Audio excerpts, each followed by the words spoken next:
बाबू उदय भानुलाल लपके हुए गंगा की ओर चले जा रहे थे।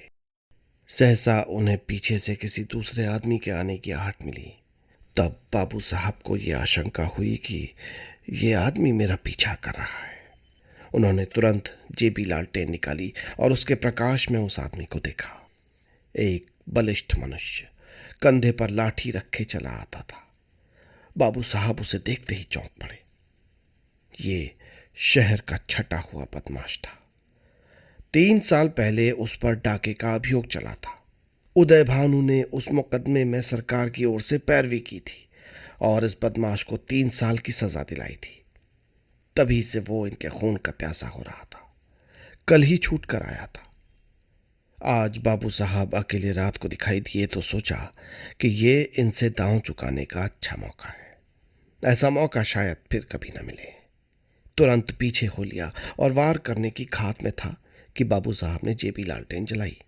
बदमाश जरा ठिठक कर बोला, क्यों बाबूजी, पहचानते हो ना? मैं हूं मतई।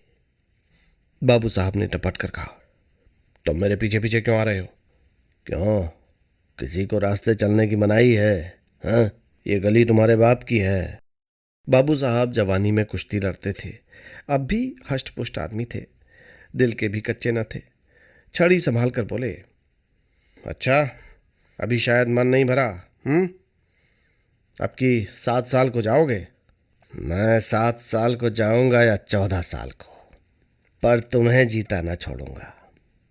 हाँ, अगर तुम मेरे पैरों पर गिरकर कसम खाओ कि अब किसी को सजा न कराऊंगा तो छोड़ दूं। बोलो, मंजूर है? तेरी शामत तो नहीं आई? शामत मेरी नहीं आई, तुम्हारी आई। बोलो, खाते हो कसम? 1, तुम हटते हो कि मैं पुलिसमैन को बुलाऊं? 2, हट जा बदमाश सामने से। 3।